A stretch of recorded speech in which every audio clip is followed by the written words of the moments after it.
Do you remember Wali? Wali, the Canadian elite sniper, all of the hype about him going to Ukraine to go fight against Russia. Do you remember that? Well, it turns out he's back in Canada right now.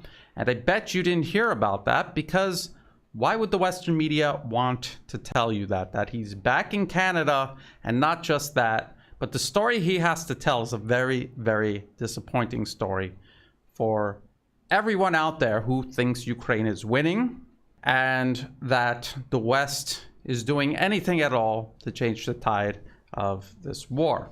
When I do my videos, I check the comment sections. I try to read all of the comments and all of the emails and messages people send me, and I would say the vast majority are very positive. But every once in a while, you'll get someone who says Putin propaganda, Russian propaganda, even though my updates on Ukraine are almost always me just reading Pentagon briefings. But maybe they don't like my interpretation of them. But in this case, I'm going to take entirely Western articles featuring Wali and a few other people he was connected to while in Ukraine. And I'm going to tell you what's going on in Ukraine based on what they said.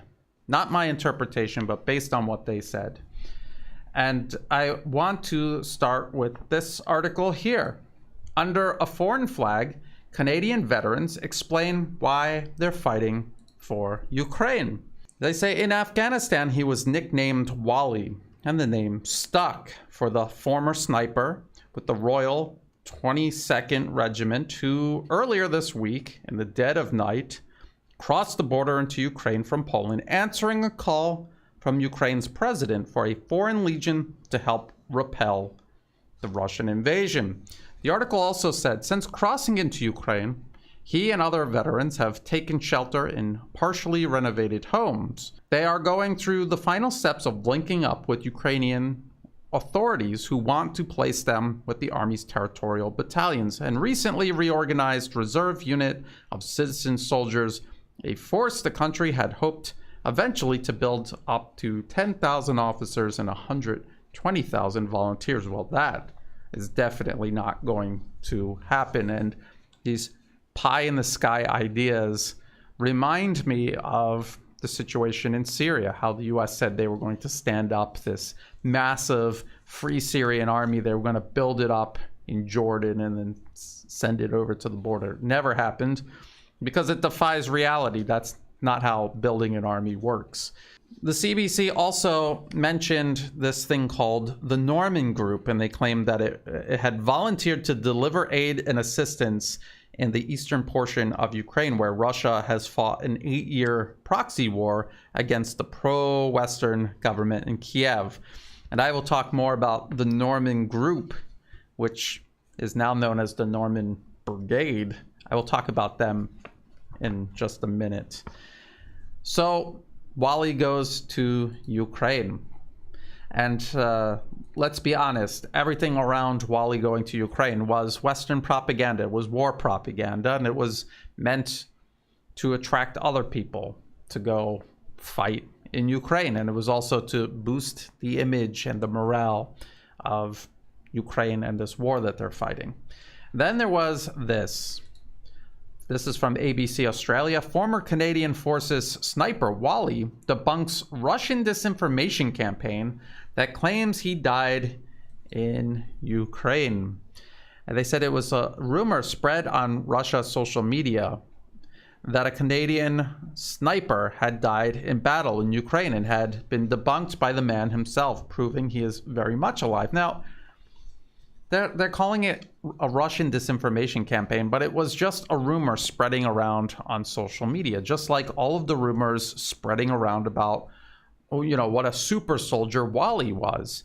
And to be fair, a lot of the mainstream media organizations in the West never repeated those claims, but they were on, I would say, less reputable Western outlets. And they were also all over social media. So I would not call this a Russian disinformation campaign. Unless you saw it on TASS or RT, I would say that it wasn't a Russian disinformation campaign. It was just rumors spreading on social media, as rumors often do. And ABC even kind of gets into that. They say misinformation about the former Canadian Armed Forces member, who is known by the name Wali to protect the identity of his family, has been circulating online for weeks. The rumors include claims that Wali was the deadliest sniper in the world and held the record for the longest distance kill shot, none of which is true. ABC also notes that this rumor was spreading around on VK, which is Russia's version of Facebook. They said that he was killed in Mariupol. That wasn't true. Behind Wali, his whole story, and you will see in just a moment, I think the truth is actually much more damning than these rumors that were spreading around about him. Now, let's get into that. There's this article here. This is from CBC. This is Canadian news. Shadow's War, a Canadian veteran describes weeks under fire in Ukraine. And they've got videos of him throughout this article.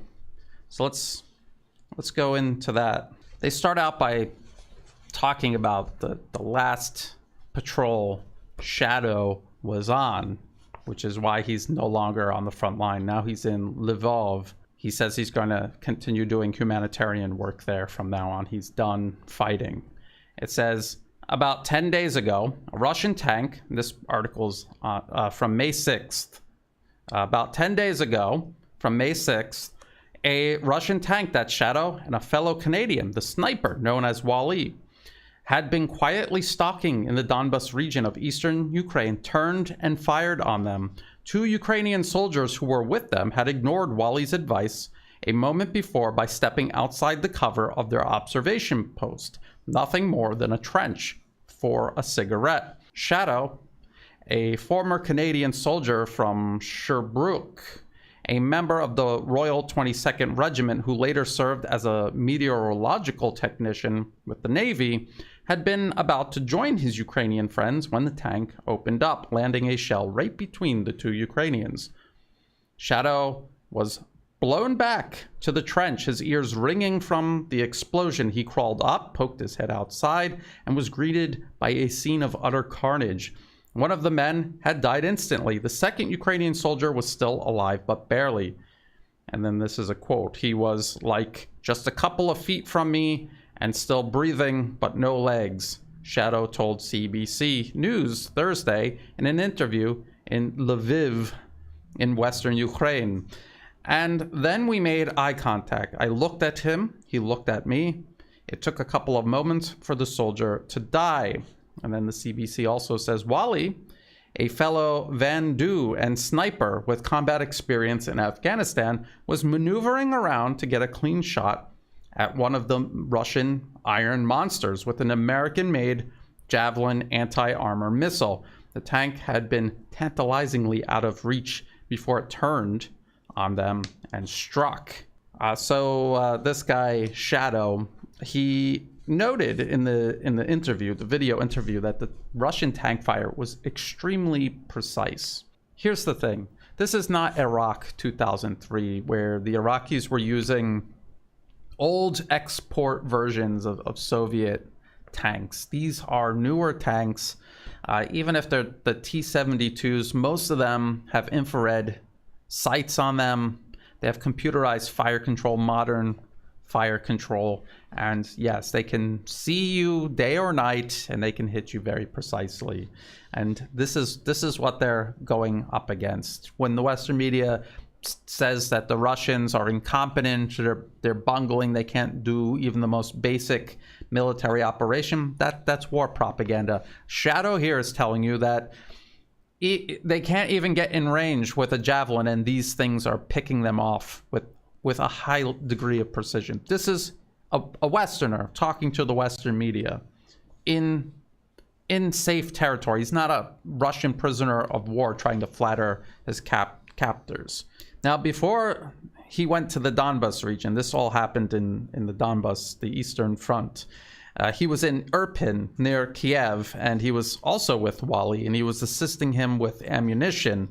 And in Irpin, they actually ended up running from the Russians. They were just completely overwhelmed by the amount of firepower brought down on them. It was tanks. I do believe he said also rifle fire. And then the CBC was asking him, you know, like, what do you think about Canada's response to all of this? And he said, and the West in general, and he says he's equally skeptical of the West's approach going forward. What Ukraine needs, he said, are boots on the ground. And this shows you how utterly disconnected from reality these guys are.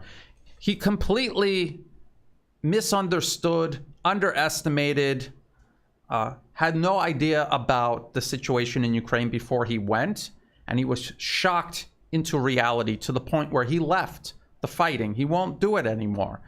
And even at this point where he has been faced with the consequences of his ignorance, he's still going to keep talking instead of just stopping and admitting he knows nothing and he needs to go back to zero and build an understanding of this conflict.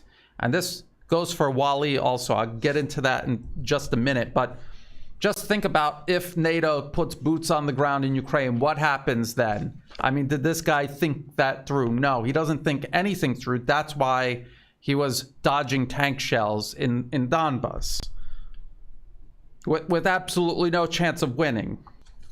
As a matter of fact, let's talk about Wali here real quick. I'm jumping out of order here, but there's this article here. This is another article about Wali. Wali's third war, the Canadian sniper who could not say no to Ukraine.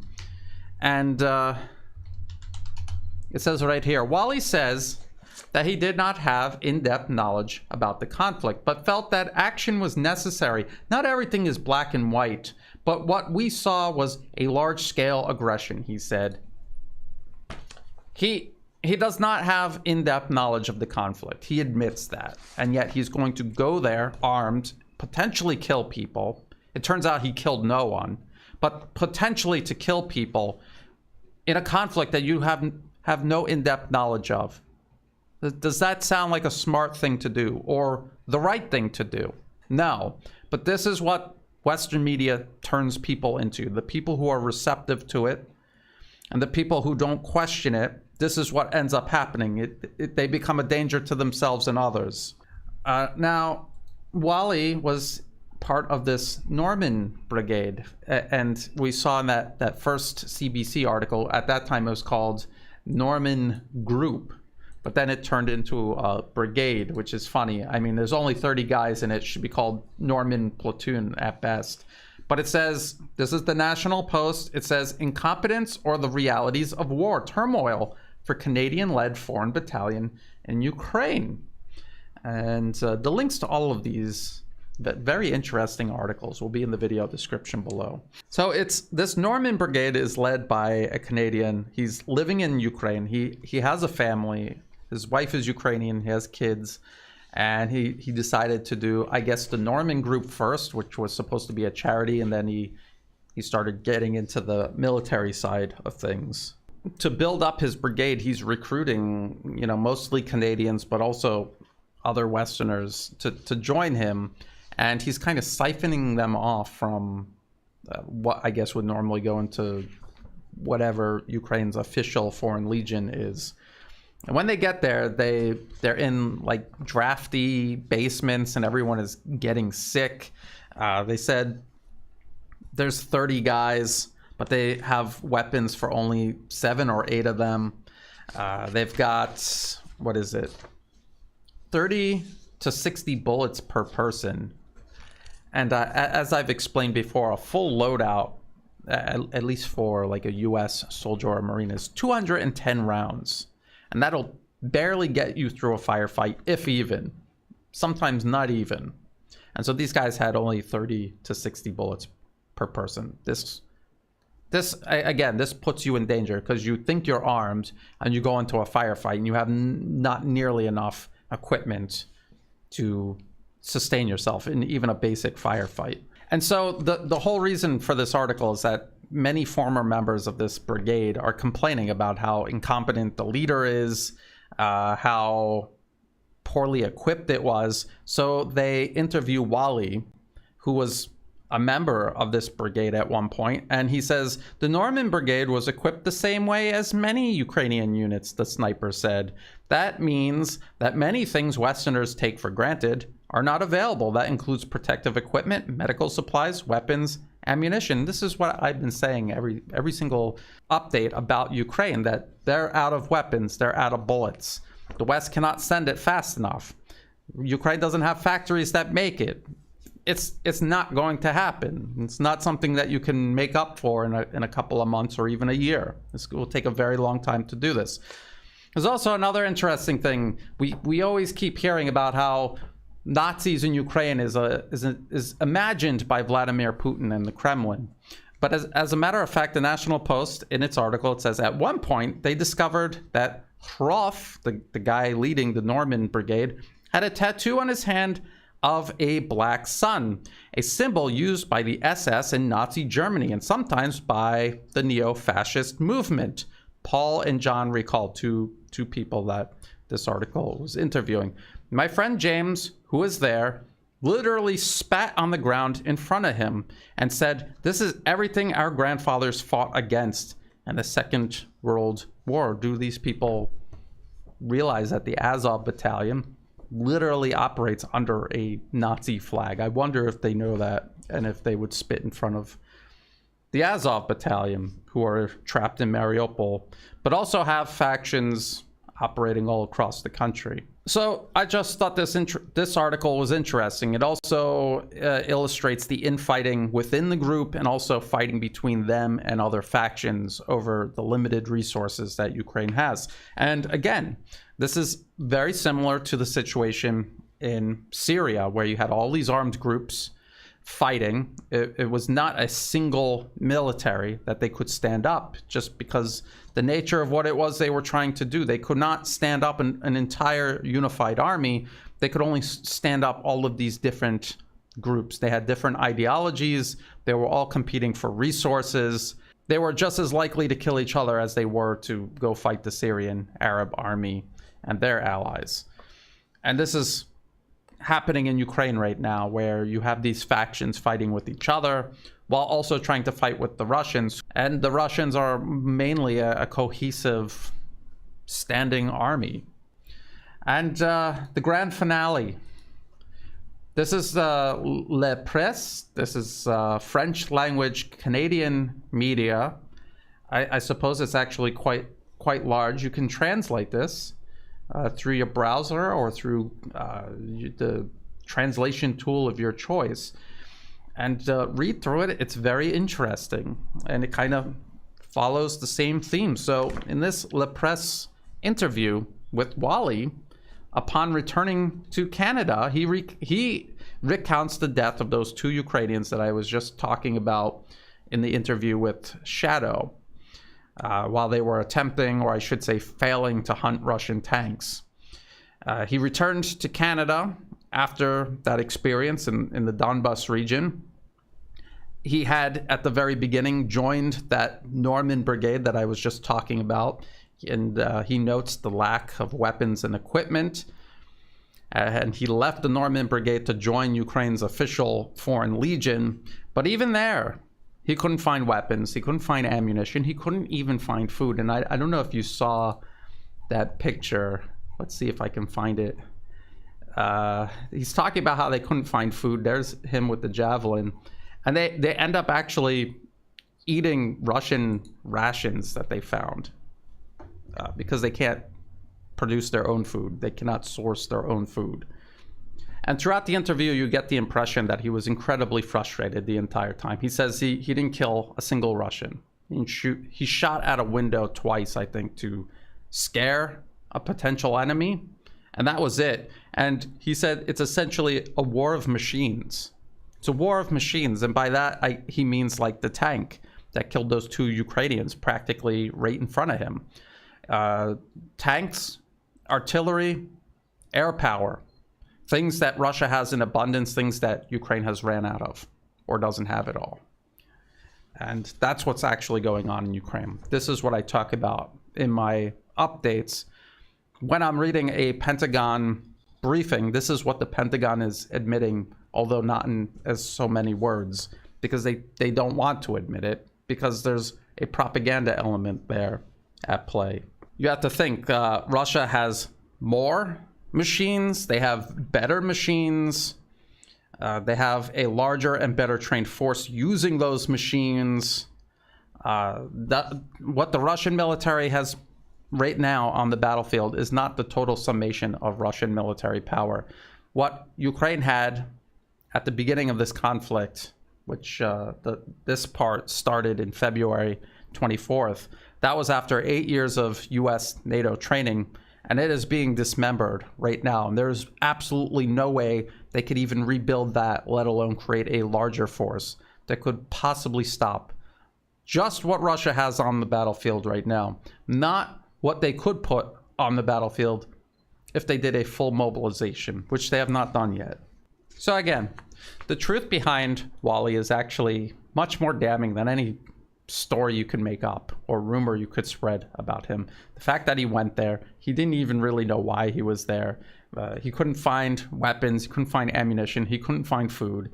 The only people that got killed because this super soldier was in Ukraine were the people around him while they were trying and failing to hunt tanks in the Donbas region, or having firefights and being outgunned in Irpin outside of Kiev. You know, this is Westerners who went to Ukraine telling you these facts that I tell you in my regular updates about the crisis in Ukraine. This is Westerners themselves telling you this. It's them telling you that Russia is very competent on the battlefield, overwhelmingly so. It's them telling you that they don't have enough weapons to fight the Russians, and that what weapons they are getting from the West are making no difference. Like the Javelin, they're trying to get in range of a tank with the Javelin. It has like a 2 to 2.5 kilometer range. They're trying to get it that close, just that close to a tank to shoot. And they can't, because the tank can shoot them first. And that is the definition of futility. You know, the people out there that are going to say that I'm doing Russian propaganda, listen to Wali, listen to Shadow. Go read the story about the Norman Brigade. Go read it for yourself. And then you come back and tell me, do you think that Ukraine is winning this or not? Do you honestly think this is this is the West fighting a righteous battle or a proxy war, and that they're bleeding Ukraine down to the last drop of blood, if they can, if they're allowed to? Tell me which one you think it is. I think it's the latter. I don't think that the West is fighting a righteous war. And, you know, just spot the pattern. The U.S. lied about Afghanistan. They were there for 20 years. They lost. They lied about Iraq in 2003. They got 1 million people killed, including thousands of Western troops. And they ultimately failed. They're still in Iraq, but for what? They're also still in Syria. For what? And they triggered and continue to perpetuate the war in Yemen, the worst humanitarian crisis on earth, according to the UN. Do you think that the war in Ukraine is the first righteous war the West, just out of the blue, decided to fight? Or do you think there's a little bit more to the story? Maybe you're like Wali, and you don't have an in-depth understanding of it because you're listening to the Western media instead of thinking for yourself. I don't tell you to go read Russian media. I tell you, think for yourself. Listen to their own words, their experiences coming back from Ukraine. And you tell me yourself if it adds up to Ukraine winning, or the West fighting a righteous war, or the West using Ukraine to bleed out Russia. You tell me. If you thought this video was useful, please like and share. Think about subscribing. It's free to do. It helps the channel grow. And if you're watching this on YouTube, check the video description below for other places you can find my work, like Odyssey, Rumble, and Telegram, just in case YouTube deletes my channel. In the video description below are also all of the links that I just went over. All of these articles are there, so you could read them in their entirety. There's also a video interview with Shadow. It's in English. There's also ways in the video description below that you can help support my work. You can do that through Buy Me a Coffee, through Patreon, and also through PayPal. That is what enables me to continue doing this work on a regular basis. To everyone who has been helping, whether it's a one-time donation, month to month, but also if you're helping share my work with others, or sending news tips, or sending kind words, I appreciate all of that. All of that support is welcomed. And as always, thank you for watching.